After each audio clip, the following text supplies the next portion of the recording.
enorme gusto estar aquí y quiero apreciar mucho el devocional de Fernando. ¿Dónde anda Fernando?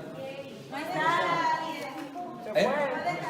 Fue a dejar a alguien. Yo pensé que andaba sanando alguna rodilla. Me animó mucho escucharlo, me animó mucho saber todo lo que han ideado para ganar almas. Y hoy les quiero hablar de eso, de evangelismo. Y les quiero comentar un poquito acerca de mi vida. La iglesia en el Distrito Federal llegó en 1987. Yo recibí una invitación en 1988 por un señor llamado Salvador Añorbe, cuyas hijas ahora están aquí. ¿Sabes qué hice con esa invitación? No la escuché, no hice caso. 1989 me vuelven a invitar, no hago caso. 1990 me vuelven a invitar y esa vez estudio la Biblia, pero me dan el estudio de la vida de un discípulo, así era antes. Y me dicen que si yo estaba dispuesto a dejar todo por Cristo. Y yo les dije, no, ¿qué les pasa? O sea, me estás conociendo y que si estoy dispuesto a dejar todo por Cristo, ni sé quién es ese Cristo. Y me acuerdo que un día me habló este brother a las 11 de la noche, le colgué el teléfono y le dije, ya no quiero que me hables. Ese año pasaron las peores cosas en mi vida, en todos sentidos. Y en 1991 me vuelven a invitar. Y fíjate, para mí era bien interesante. Yo decía, ¿por qué tanto religioso? Y para mí era como, te voy a decir lo que yo pensaba. Yo vengo de un trasfondo ateo. Nunca fui a una iglesia. No fui bautizado de chiquito. Y para mí no había Dios. Todo tenía una explicación. Y me chocaban los religiosos. Y me chocaba la gente que traía una Biblia y te invitaba a cualquier cosa. Y a mí se me hacía curioso, 5 años o 4 años invitándome, y yo pensaba que me invitaban a grupos diferentes. En el 91 acepto estudiar la Biblia, y ahora empiezo a estudiar la Biblia. Se me hizo muy curioso porque el que me invitó era un actor de Televisa. Y entonces yo así... ¿Qué hace un actor de Televisa invitándote aquí en el Metro Zapata a una charla bíblica? Y yo dije, me ha de estar engañando. Y pensé, bueno, ¿qué querrá de mí? Un universitario que viaja en metro, que no tenía lana, que no tenía que ofrecer. Sí, la verdad me impactó, ¿no? Me impactó. Estaba yo de vacaciones y dije, le voy a hacer el favor de decirle que sí. Y empecé a estudiar la Biblia con él. Y cuando empecé a estudiar la Biblia, te voy a decir lo que me impactó. Lo que me impactó fue Jesús. O sea, cuando empecé a estudiar la Biblia y empecé a conocer el carácter de Jesús, a mí me impresionó. Pero con mi trasfondo ateo, para mí fue como toda una lucha, toda una batalla, ¿no? Y recuerdo que ya llevaba yo varios estudios y la verdad me estaba como que enamorando de la iglesia, enamorando de la confraternidad, enamorando de todo lo que yo veía, pero tenía yo una lucha interna muy grande, porque para mí era cambiar todo y aceptar el mensaje completamente. Finalmente, un día llego en la noche y le digo, ¿sabes qué? Ya no quiero estudiar. Estaba yo súper animado antes, ya no quiero. ¿Por qué? Pues los dinosaurios y eso de la creación, y yo no creo. Pero en el fondo yo estaba diciéndole, pero como que no quería que me dijera, ¿sabes qué? Pues ya está bien, ¿no? Y me mira a los ojos. Ese día íbamos a ver oscuridad. No sé si los que ya vieron oscuridad ya sabes, ¿no? Me dice, el problema no son los dinosaurios. El problema es que tú eres un egoísta. Y esto, y aquello, y el otro. Y empezó así a atravesar mi corazón. Y luego me dice, entonces si quieres estudiar, está bien. Y vimos oscuridad. Yo salí esa noche, te puedo decir, completamente quebrantado, porque fue la primera vez que vi la realidad de mi vida a los ojos de Dios. Un amigo me había invitado en la prepa pero la onda era súper religiosa y me decían que el arrebato que me iba a llevar Dios, y me asusté y yo no quise volver a ir. Pero lo que me impresionó fue que me bautizo y cuando llego a la iglesia me encuentro a todos los que me habían invitado. ¡Todos! Wow. Y fue bien chistoso porque al que le colgué, ¿cómo crees que se quedó? Al que mandé a volar, ¿cómo crees que estaba Salvador Añor? Y se me queda viendo uno y dice, Dios hace milagros. Dios hace milagros. Y así empezó mi cristianismo. Al principio, cuando yo me burlaba, yo decía, ¿por qué tanto religioso? Después que me convertí, ¿sabes cómo cambió el panorama? Yo lo que vi es que Dios estaba insistiendo, que Dios quería llegar a mi vida, que Dios quería llegar a mi corazón, y me insistió, aunque yo no quería, aunque los mandé a volar, aunque le colgué a un discípulo, aunque a uno le dije, no quiero ir, no me interesa.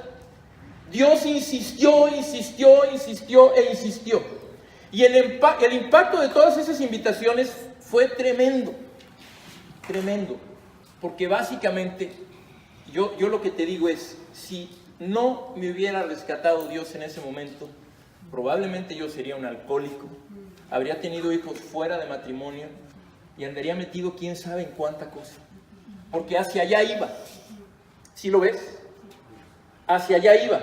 Y si nos ponemos a pensar, muchos de los que están aquí son el resultado de invitaciones. Ahorita iba bajando con esta, una poblana, Paulina, ¿no? Ahí está Paulina. Y me dice, le digo, ¿quién te invitó? Yo pensé que su mamá. No, dice, yo invité a mi mamá. O sea, ella invitó a su mamá, pero ella le invitó Reyes, ¿no? Me decía Reyes. Ok, por ejemplo, veo a Dani Espinosa. Dani Espinosa es hija de universitarios que se convirtieron en nuestra generación. Y muchos de aquí, la realidad es que somos el resultado de una invitación, ¿no? Arroyo, por ejemplo, yo conocí a Arroyo recién casado y ahora está su hijo aquí, ¿no? Yo teniendo 3 hijos y casado. Eso para mí era algo que yo ni pensaba en casarme, ¿no? Pero el asunto, lo que te quiero decir es que lo que hay en medio de una invitación es mucho. Pero estarás de acuerdo que invitar no es fácil, ¿no? O sea, imagínate, yo me burlaba de los que invitaban. Así ahí van los religiosos y ahí con mis amigos, ahí van los santitos, ¿no? Ahí van los cristianitos. Yo me burlaba. Y luego, yo iba con mi Biblia, te quiero invitar a una charla. O sea, me costaba, pero yo entendí que a eso me había llamado Dios. Yo creo que has escuchado muchas clases acerca de evangelizar, ¿verdad? Si eres discípulo o no, y llevas viniendo tiempo a la iglesia, has escuchado muchas clases acerca de evangelizar. ¿Qué es evangelizar? Evangelizar lo podríamos definir de muchas maneras, ¿no? Una manera es llevar el evangelio, que son las buenas noticias. Pero yo lo que hoy te quiero compartir es una clase que le llamé el llamado a evangelizar, y básicamente quise definir evangelizar así: llamar a las personas a salir de la oscuridad. O sea, una definición. ¿Qué es evangelizar? Llamar a las personas a salir de la oscuridad. Y te pregunto, ¿acaso no fue así en nuestra vida? ¿Acaso no fue así cuando tú que te convertiste? Y por eso yo te digo, imagínate, yo llegué a estudiar la Biblia así, pensando así, para que te des una idea. Yo le voy a demostrar a este actorcillo. No era actorcillo, era un buen actor. Pero yo le voy a demostrar a ese actor lo mal que anda. Y empiezo a estudiar la Biblia y pasó completamente lo contrario. Dios me demostró lo mal que yo andaba. Pero ¿por qué te digo que es salir de la oscuridad? Porque básicamente cuando empecé a estudiar la Biblia, es como que empiezas a ver cosas y a darte cuenta de cosas que no ves o no veías, ¿no? Por ejemplo, acerca de la mentira. Para mí, ¿qué era la mentira? La mentira era algo que me ayudaba mucho a salir de broncas.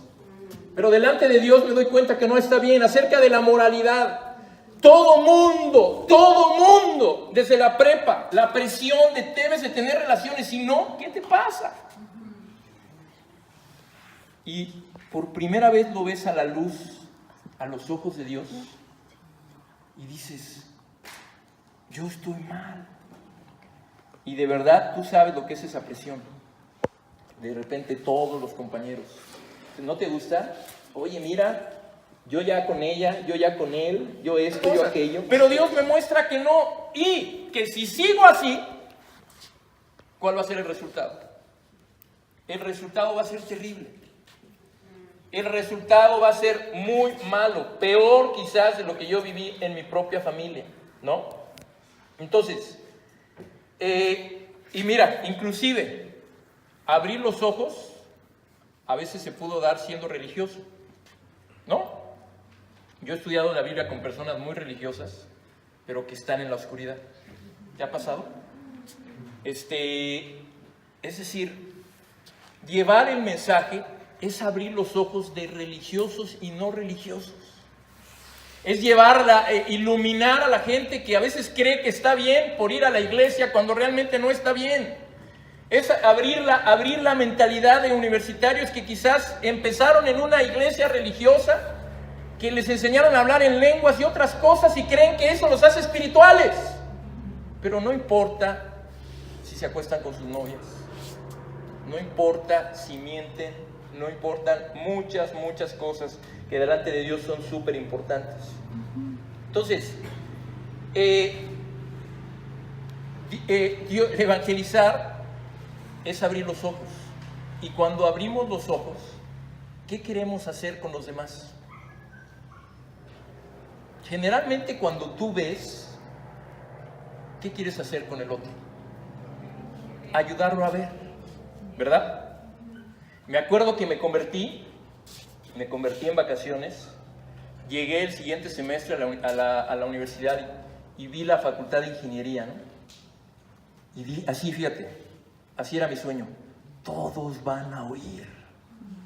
Todos van a oír. Y así empezó, ¿no? Te soy franco, ese semestre descuidé mucho mis materias, porque estaba yo así en la clase de matemáticas, y de repente hablaba uno y decía, ese cuate se ve listo. Lo voy a invitar, y ya no escuchaba yo lo que decía el maestro. Sí. Y de repente estaba yo en física, ¿no? Y, qué respuesta dio, lo voy a invitar. Sí. Y la verdad me fue mal, me tuve que arrepentir. El siguiente semestre fue mi mejor semestre de toda mi carrera. Es decir, cuando me convierto me fue mal, me arrepiento, y luego el siguiente semestre me fue súper bien. Porque una de las cosas por las que yo no fui a las primeras charlas a las que me invitaron era porque algunos de los que me invitaron yo no los veía entrar a clases. Y yo dije, ¿para eso me invitan? O sea, fíjate a veces lo que puede haber de mentalidad en uno, ¿no? Pero bueno, una realidad es que el mundo está ciego. Y si nosotros no nos mantenemos cerca de Dios, también nos volvemos ciegos. O sea, ¿a qué me refiero con ciego? Que no nos damos cuenta de quién es Dios. Que no nos damos cuenta de la diferencia de lo que es estar con Dios y no estarlo. Que a veces tú ves otros universitarios y te ves a ti y dices, no hay mucha diferencia entre él y yo. Pero cuando estás cerca de Dios, ves la diferencia. ¿Estás de acuerdo? Cuando estás cerca de Dios, tú te das... Mira, para mí era obvio. Cuando yo llegué ese año, yo dije, todos aquí están en la oscuridad. Para mí no había duda. Era una convicción tan clara. La gente no ve lo que yo veo, no vive lo que yo vivo. Y mis primeras invitaciones a la gente, yo nunca había leído la Biblia. Llevaba yo quizás un mes leyendo la Biblia por primera vez. ¿Qué le podía yo compartir a alguien? hebreo, griego, nada. Pero ¿sabes qué? Yo veía a la gente y decía, quiero invitarte a algo que cambió mi vida. Quiero invitarte a una charla, pero ¿de qué denominación son? Somos cristianos, es lo único que sé. ¿Qué Biblia leen? Pues la única que yo sepa. ¿Qué versión? ¿Versión? ¿Hay versiones? Sí. O sea, yo no sabía nada. Pero lo que sí les decía, cambió mi vida. La mentira, la inmoralidad, esto y el otro. Y empezaron a llegar amigos, siempre a las charlas. Fíjate lo que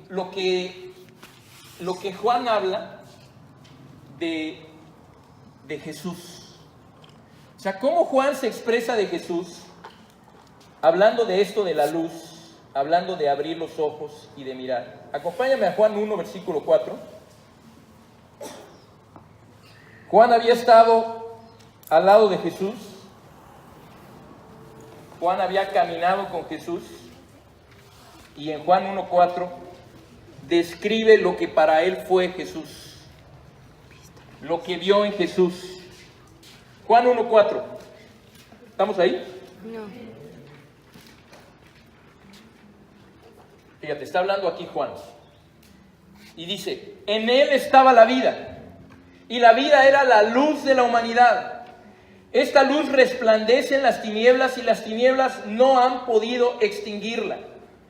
O sea, está hablando Juan años después de haber conocido a Jesús. Jesús ya no estaba en la tierra físicamente, pero cuando él habla de Jesús, ¿de qué habla? Que cuando él conoció a Jesús, él vio a Jesús, en él estaba la vida. Y la vida era la luz de la humanidad. Para Juan, Jesús era la luz. Aquel que vino a traer iluminación a la gente, que vino a abrir conciencias, que vino a abrir los ojos, que vino a despertar a la gente. Y luego habla de algo muy interesante. Esta luz resplandece en las tinieblas, y las tinieblas no han podido extinguirlas. Habían pasado ya años y el evangelio seguía avanzando. Fíjate, tanto que hoy estamos hablando de esto. Han pasado siglos y las tinieblas no han podido apagar. Pero también te habla de algo, te habla de una lucha, te habla de una batalla entre la luz y la oscuridad. ¿Qué quieren hacer las tinieblas con la luz? Apagarla. Según lo que dice aquí. Apagarla.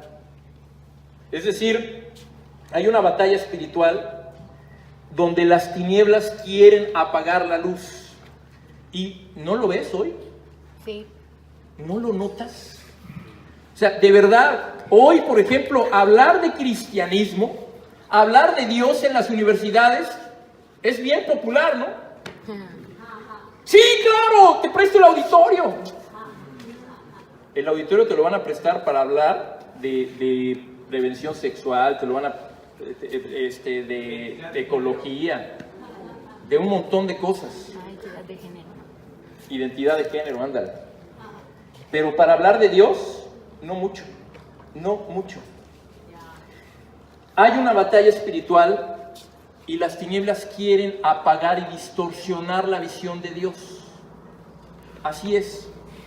Cuando yo te hablo de mi pasado ateo, yo soy muy sensible a la gente que no cree, en el sentido de que, de verdad, para mí lo que más me encanta y lo que más me hace ver la luz es gente que no cree y que después se puede convertir en un creyente. Sí. Y después puede apasionarse por Jesús. Pero no es muy común, ¿verdad? Hoy hay mucha oscuridad. ¿Cómo resplandece la luz? ¿Cómo la luz se puede seguir manteniendo? Dime.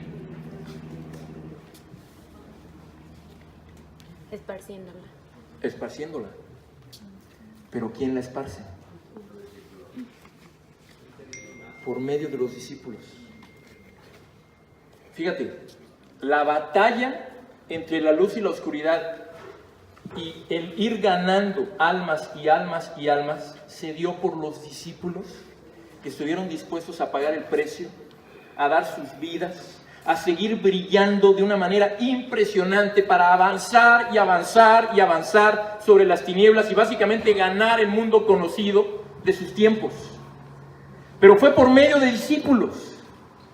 No es por medio de que simplemente hay algo que brilla por ahí. ¿Quién hizo brillar la luz a ti?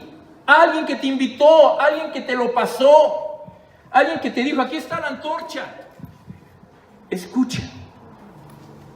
5 personas que me insistieron y me insistieron y me insistieron. Los discípulos, cuando evangelizan, llevan la luz a otros. Y ese es el llamado, y ese es uno de tus grandes llamados, ¿verdad? Hay muchos llamados, pero ese es uno de tus grandes llamados. Y no es para unos, es para todos. Es muy interesante la visión que Dios le pone, Jesús le pone a Pablo cuando lo llama. Fíjate, vamos a ir allá. Vamos a Hechos 26, 16. ¿Todavía están aquí? Hechos 26, 16. Pablo narrando su encuentro con Jesús, narrando su llamado, narrando su conversión. Y mira lo que dice. En Hechos 26, 16 dice, ahora ponte de pie y escúchame. Me ha aparecido a ti con el fin de designarte siervo y testigo de lo que has visto de mí y de lo que te voy a revelar. Te libraré de tu propio pueblo y de los gentiles. Te envío a estos, ¿para qué? ¿Para que la pases bien? ¿Para qué dice ahí, hermanos? Jóvenes. Para que les abras los ojos y se conviertan de las tinieblas a la luz. ¿O cómo dice allá?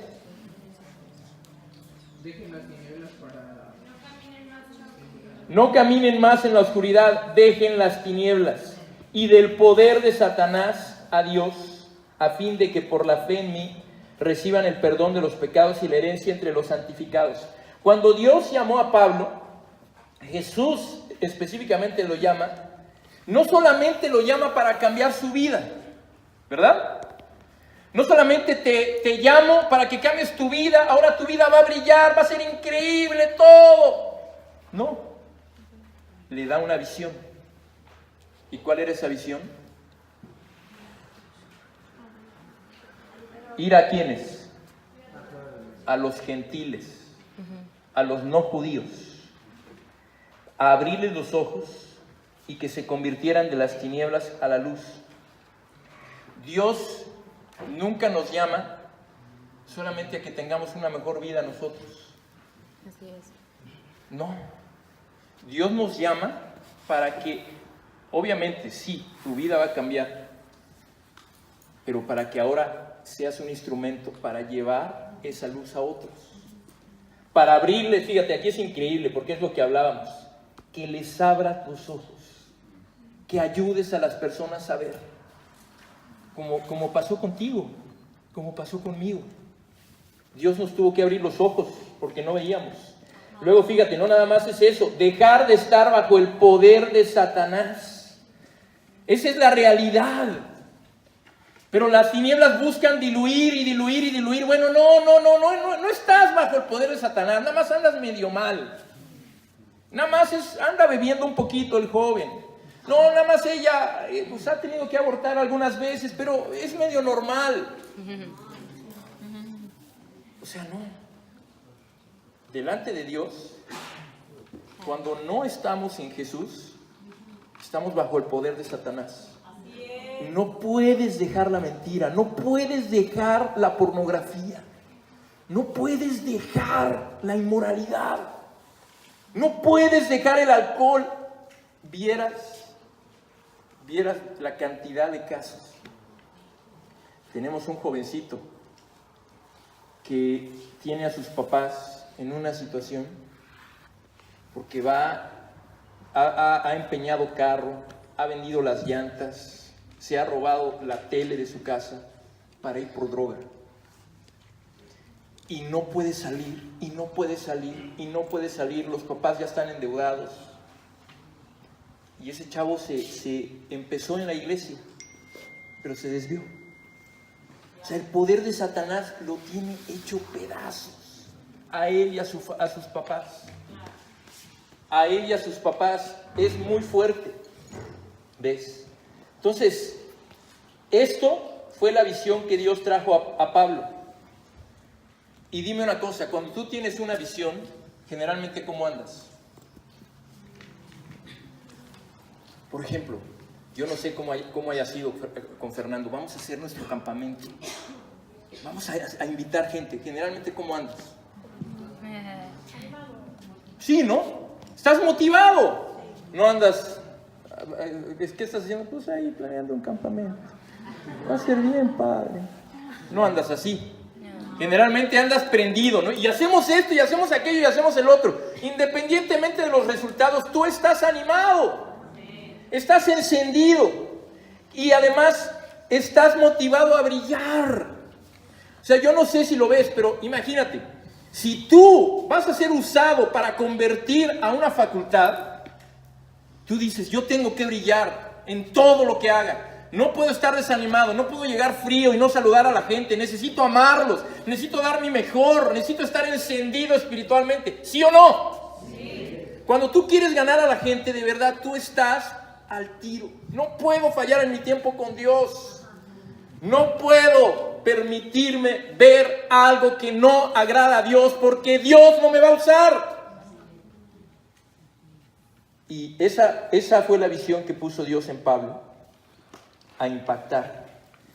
Estoy convencido que el evangelismo por eso nos ayuda tanto, porque cuando estamos enfocados de verdad, como que nos santificamos más, cuidamos más nuestro corazón. Cuando no tenemos visión, de repente podemos tropezarnos por aquí, permitirnos cosas, etcétera, etcétera, etcétera. Bueno, Dios le da esa visión a Pablo. ¿Qué hizo?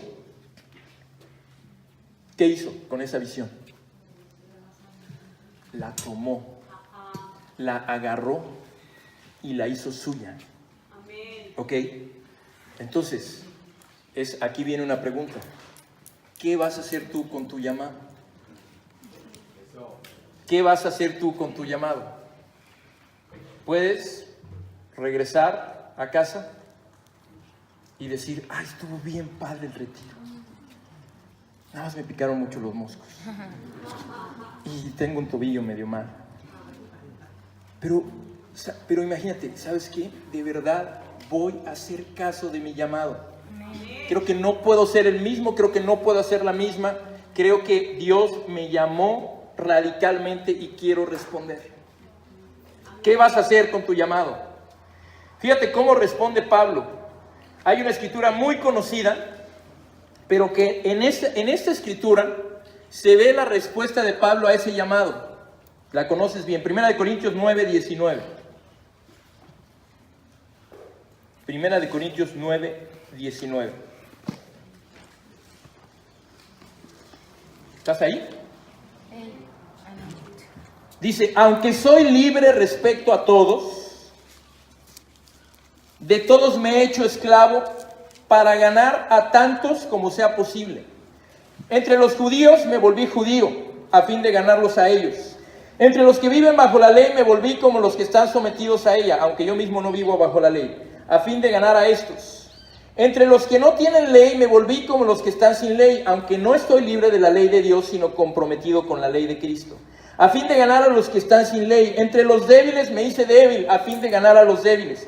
Me hice todo para todos, a fin de salvar a algunos por todos los medios posibles. Todo esto lo hago por causa del Evangelio, para participar de sus frutos. Por ejemplo, llevemos esto a nuestro tiempo. Tú ya difícilmente podrías decir, bueno, entre los judíos yo me hice judíos. Tal vez, pero no hay tantos. Pero ¿qué tipo de gente hay en tu universidad? Entre los darquetos me hice darqueto. Pero no es que sea darqueto, pero lo hice para ganarlos. Entre los ecologistas me hice ecologista. Sí me interesa la ecología, yo creo que nos debe de interesar, ¿no? Pues es la creación de Dios. ¿Pero para qué? Para ganarlos. Entre los filósofos, filosofía y letras, me hice medio filósofo. Entre los de ciencias políticas que andaban ahí haciendo sus... derroquemos al gobierno. No es que quiera derrocar al gobierno, pero me hice como ellos. ¿Para qué? Para ganarlos a ellos. Fíjate, esta escritura, cuando yo te hablo de mi trasfondo ateo, es una de las escrituras que a veces me hacen más sensible. Porque nosotros, muchas veces, la manera en cómo queremos evangelizar es trayendo a la gente a nuestro ambiente. Y no entendemos que muchas veces lo que hizo Jesús no fue traer a la gente a su ambiente, sino Él ir al ambiente de ellos. Esa escritura la conoces, pero por ejemplo, cuando invita a Mateo a seguirlo, Mateo era un cobrador de impuestos. ¿Cómo era visto? Era visto como lo peor. ¿Sí? O sea, yo no sé con quién no te gustaría que te vieran. No sé, ¿no? ¿Con qué tipo de gente no te gustaría que te vieran? Tal vez con uno que no se baña mucho tiempo, alguien todo desarrapado, ¿no? Alguien así, lleno de ¿cómo se llama? De estos piercings por todos lados. ¿Los has visto? Por todos lados. Tal vez dirías, ay, no quiero que me vean mucho. Bueno, imagínate, Jesús estuvo con el cobrador de impuestos, pero no nada más. De ahí se va a una comida llena de cobradores de impuestos. Es decir, nosotros muchas veces queremos evangelizar trayendo a la gente a nuestro ambiente, pero Jesús no lo hizo así, y lo que vemos aquí de Pablo es algo muy parecido. Me llamó la atención por eso lo que decía Fernando, ¿por qué no hacemos un campamento? Hay gente que le llama la atención un campamento, pero ¿cuántos universitarios les dicen, vamos a tener una conferencia cristiana? ¿Cómo ves? Ajá. Dios te bendiga, hermana. La verdad, a mí, tú no sabes. Por ejemplo, te lo digo, son cosas que yo he meditado, ¿no? ¿Cuál es la reputación del cristianismo hoy? No es muy buena, mis queridos jóvenes. No es muy buena. Hoy se escucha, ¿no? En la iglesia católica de sacerdotes que abusaron de niños y no se hizo nada. Se habla del cristianismo y de líderes que se enriquecieron a costa de feligreses y algunos viajan en avión. Se habla de que hacen milagros algunos y luego dices, ¿dónde están esos milagros? Yo quiero ir, ¿no? Vas a algunos ambientes de cristianos y se tiran. Yo he ido a esas iglesias donde la gente está tirada así, que porque el Espíritu Santo los llenó. Y para mucha gente todo eso le causa rechazo, aversión. Pero, por ejemplo, a mí, si tú me invitas a una conferencia acerca de donde ni siquiera pones una escritura en la invitación, pero pones grandes planes para tu vida, cambios radicales, a mí eso me llama mucho la atención. Pero cuando yo veo una escritura en una invitación, mi manera de pensar es, yo no quiero eso. Yo no quiero eso. El asunto es esto, jóvenes. ¿Qué hacemos para ganar a la gente? Hasta una de las razones por las que empecé a jugar más básquet fue porque era una gran manera.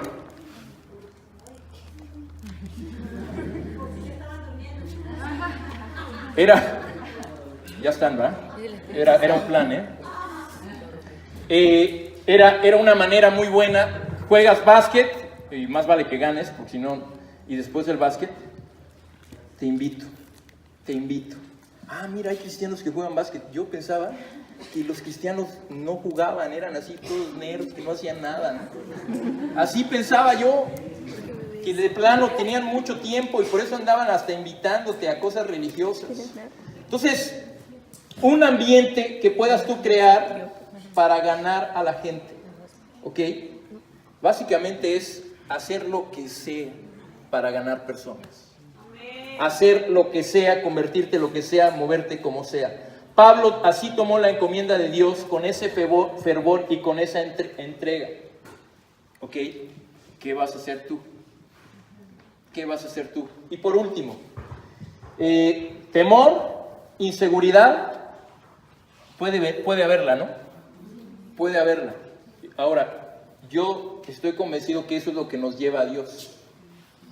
Si cuando estás planeando algo y dices, de verdad, estoy planeando una conferencia aquí y quiero 100 invitados, te pones nerviosillo, oras, ayunas, vas, y es así como ves milagros. Pero te quiero animar con una escritura que a mí me ha ayudado a lo largo de todos estos años. Si sientes temor, si tienes inseguridad, fíjate lo que dice Jesús en Juan 15:20, ya para terminar. Juan 15:20.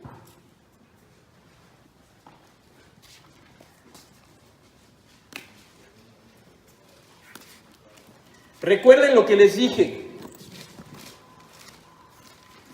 ¿Ya estás? Ningún siervo es más que su amo. Si a mí me han perseguido, ¿qué? También a ustedes los perseguirán. Si han obedecido mis enseñanzas, también obedecerán las de ustedes. Los tratarán así por causa de mi nombre, porque no conocen al que me envió. Ok, Jesús dice, ¿sabes qué? Ningún siervo es más que su amo. Es decir, si a mí no me hicieron caso, no creas que a ti todos te van a hacer caso.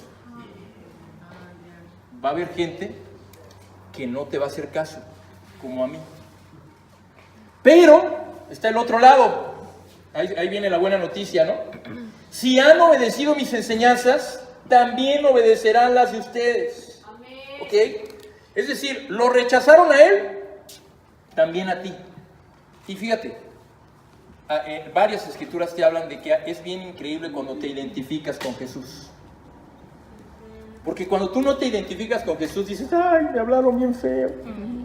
Me dijeron guácala con tu imitación. Y te vas todo desanimado. Pero cuando tú piensas, así hicieron con mi maestro, ¿qué me voy a andar desanimando? Lo hicieron con él. ¿Qué me voy a andar desanimando? Pero también dice que algunos van a obedecer. ¿Ok? Algunos van a hacer caso. No sé si sepas de la escuela de misiones que va a empezar el año que viene en la Ciudad de México. Pero en estos últimos meses estuvimos entrevistando a universitarios. Y fue tan especial escuchar sus testimonios. Entrevistamos a una de las primeras que empezaron en el ministerio universitario y en el DF. Va a empezar a trabajar para la iglesia. Luego entrevistamos a otro que empezó de jovencito, ya está de misionero en Oaxaca. Entrevistamos a otro que queremos que vengas a trabajar para la universidad, y escuchar su testimonio fue tan, pero tan así como refrescante. De escuchar otro religioso que venía de una iglesia estilo pentecostés, estudió la Biblia, luego terminó su noviazgo un año después y se convirtió, y ahora lo queremos para becarlo en uno de los ministerios. Pero fue tan refrescante ver que hoy sigue habiendo gente que responde a las enseñanzas, que hoy sigue habiendo, o sea, no es que, ay, no, es que se me hace que ya ahorita ya, antes en el 88 la gente estaba más abierta. Mangos. Sigue habiendo gente que tiene un deseo de paz. Sigue habiendo gente que necesita que se le abran los ojos. Seguimos habiendo ateos que no sabemos ni qué onda con nuestra vida. Y que necesitamos que haya gente valiente que nos insista 1 año, 2 años, 3 años. Que pelee y que cuando digamos no, nos mire a los ojos y nos confronte. Y nos diga, no le saques. No seas sacatón.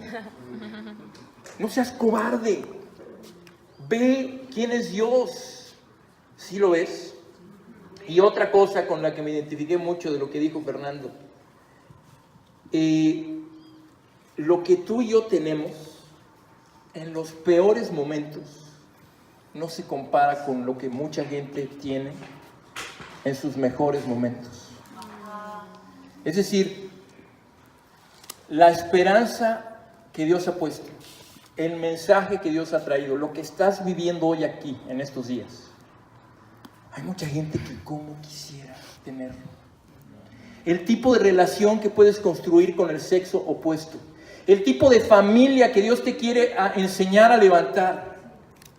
No se compara Hay muchos chavos que quisieran tener un noviazgo como el tuyo, que quisieran conocer gente como tú, que quisieran tener la esperanza que tú tienes, pero no tienen salida. La única salida es vámonos al antro.